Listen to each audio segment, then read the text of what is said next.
Bugünkü konumuz çok ilginç. Zaman hakkında konuşacağız. Kuantum mekaniği hakkında konuşacağız. Çok dolu ve verimli bir video olacağından eminim. Zaman dediğimiz şey ya hiç akmıyorsa, bir fizikçi düşünün, zamanı akan bir şey olarak değil de bir sudoku olarak, çözülmesi gereken bir şey olarak gören, geçmişin geleceğimizi şekillendirdiğini düşünüyoruz. Peki ya geleceğimiz geçmişimizi şekillendiriyorsa?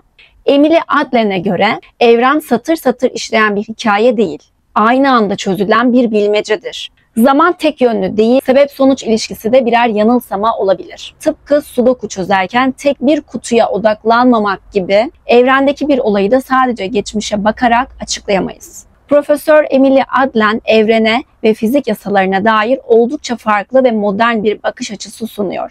Klasik başlangıçtan geleceğe doğru akan zaman anlayışını sorguluyor ve onun yerine evrendeki tüm olayların aynı anda geçerli bazı kurallara göre şekillendiğini savunuyor. Bu yaklaşımı Einstein'ın görelilik kuramı ve bazı kuantum deneyleriyle uyumlu. Emily Adlen'e göre kuantum fiziğindeki en büyük sorun ölçüm problemi. Bu da gözlemcinin tam olarak ne olduğunu bilmemekten kaynaklanıyor. Kuantum fiziğinde bir parçacık bir yere sabit değildir. Aynı anda birçok olasılık içinde bulunur. Buna süperpozisyon denir. Ama sen gelip ölçüm yaptığında işte o parçacık aniden tek bir konuma veya bir duruma çöker.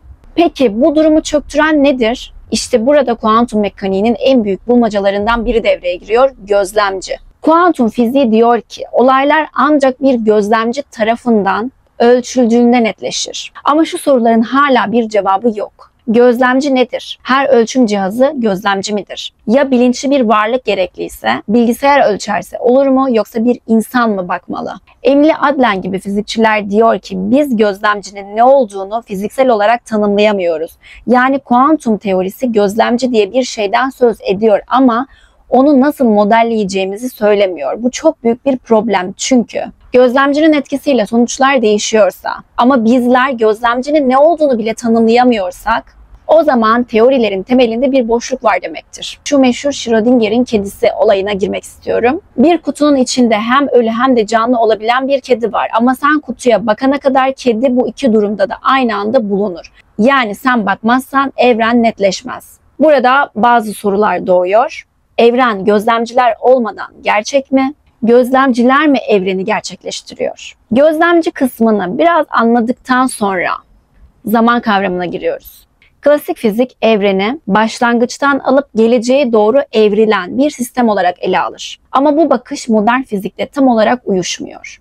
Emily Adlen ve bazı fizikçiler sudoku evreni adını verdikleri bir yaklaşımı savunuyorlar. Evren tek tek adımlarla değil, evreni bir sudoku gibi düşünmüşler. Sudoku çözerken tek bir kutucuğa değil de bütün parçaya odaklanırız ya.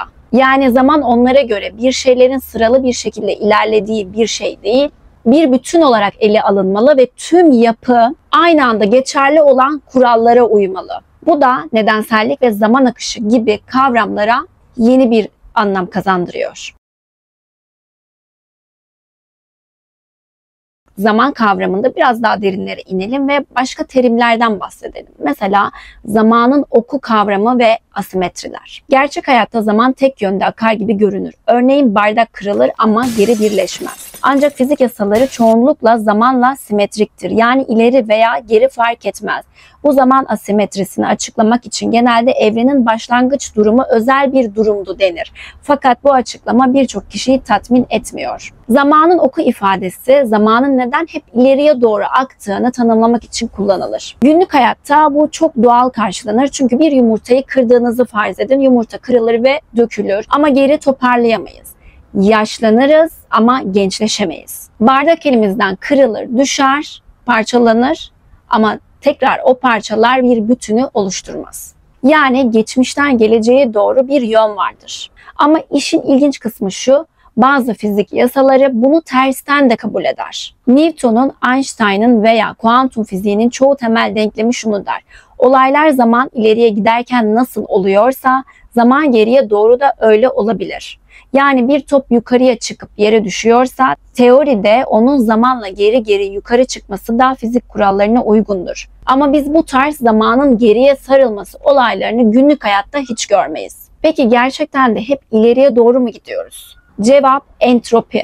Fizikte bir sistemin düzensizliğine entropi denir. Doğadaki bütün sistemler her zaman düzensizliğe doğru gider. Bir buz kalıbı erir, su olur ama erimiş su hiçbir zaman durduk yere bir buz kalıbına dönüşmez. Biz bu yüzden hep ileriye gidiyoruz gibi hissederiz. Çünkü entropi yani düzensizlik hep artar. Peki az önce bahsettiğim zamanın oku ve asimetri arasındaki bağlantı nedir? Asimetri demek ileriye gitmek ve geriye gitmek arasında bir fark olması anlamına gelir. Fizik yasaları aslında simetrik ama evrenin işleyişi asimetriktir. Çünkü başlangıçta yani büyük patlamada evrenin entropisi çok düşüktü. Yani çok düzenliydi. O zamandan şimdiye kadar sürekli olarak entropi artmaktadır. Emily Adlen gibi düşünürler diyor ki sadece başlangıç çok özel olduğu için zamanı ileri algılıyoruz. Bu yetmez. Belki zamanın tek yönlü olmasının sebebi evrenin yapısında daha derin bir şey olabilir. Fizik yasaları geri işlemez demiyor ama gerçekte ters yönde yaşanmaz çünkü doğa her zaman daha dağınık hale gitmek ister. Emily Adlen bütün bunlara da farklı bir bakış açısı getirmiş. Zamanın oku yani ileriye gitme hali sadece entropiyle açıklanmaz diyor. Belki evrenin yapısı zamanın tek yönlü algılanmasına sebep oluyordur diyor. Zaman simetrik değil, bu yüzden klasik başlangıçtan bugüne modeli yeterli değil. Belki zaman bir bütün olarak düşünülmeli. Sudoku örneğinde olduğu gibi her şey aynı anda çözülen bir yapboz parçasıdır diyor. Şimdi bir de nedensellik kavramımız var. Adlen'e göre nedensellik yani A, B'ye sebep olur düşüncesi aslında makroskobik sisteme ait bir kavramdır demiş. Mikroskobik yani atom altı sistemde ise nedenselliğin pek bir anlamı yoktur. Çünkü bu seviyelerde yani atom altı seviyelerinde bir şey diğerine sebep olur değil de olasılıklar ve karşılıklı ilişkilerle açıklanıyor. Bu yüzden nedensellik yerine doğrudan yapılar ve kısıtlamalar üzerinden anlamak daha doğru olabilir. Biraz daha örnekler üzerinden gidelim. Bir topa vurduğumuz zaman top hareket eder ve ileriye gider. Bu bir nedenselliktir. Yani A olayı B olayına sebep olur. Ama kuantum mekaniğinde durum farklı işliyor. Kuantum fiziğinde işler karışıyor. Çünkü olaylar kesin değil, olasılıklarla ifade edilir. Bazen hangi olayın hangisine nedeni olduğu bile belirsizdir. Örneğin dolaşıklık kavramı. İki parçacık birbirine dolaşık hale geliyor. Birine baktığında diğeri anında etkileniyor. Arada mesafe olsa bile.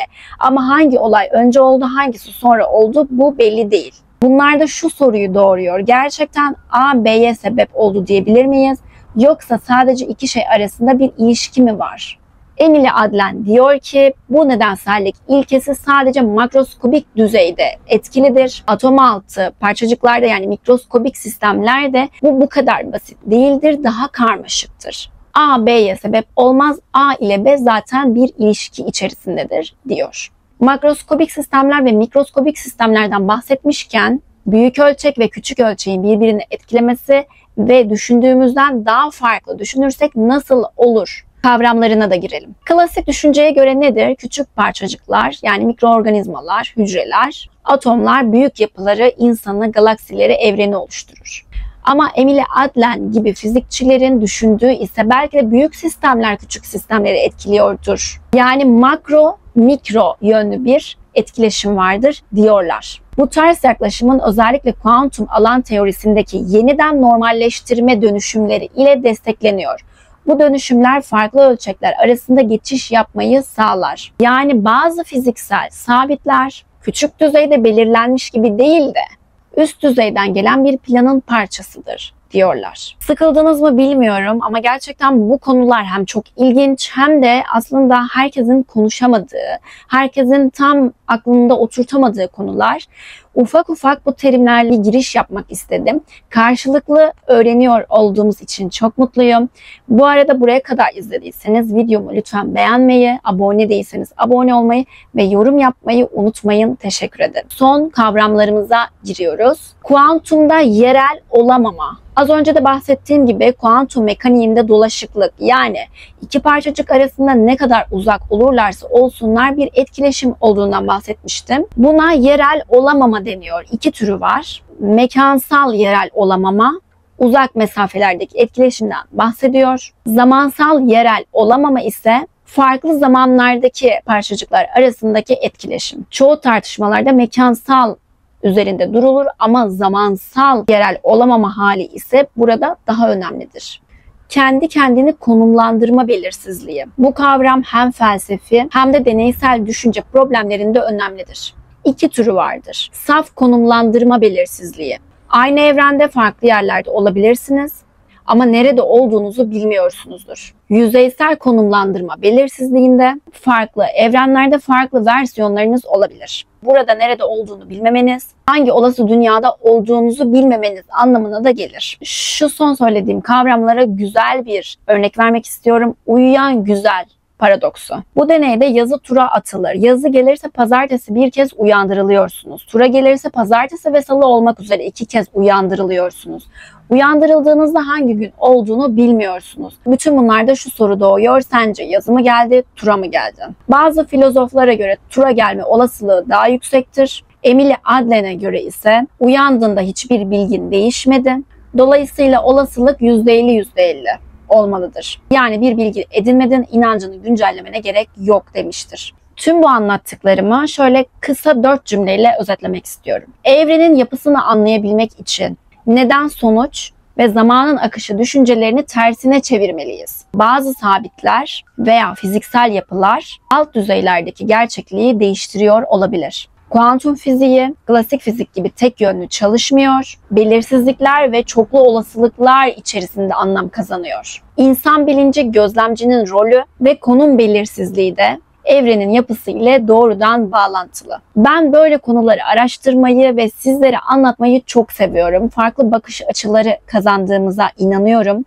Sorgulamak, okumak, araştırmak bence çok güzel ve hayat bu şekilde anlamlı bana göre. Yorumlarınız benim için çok değerli, takipleriniz benim için çok değerli. Bir sonraki videoda görüşmek üzere.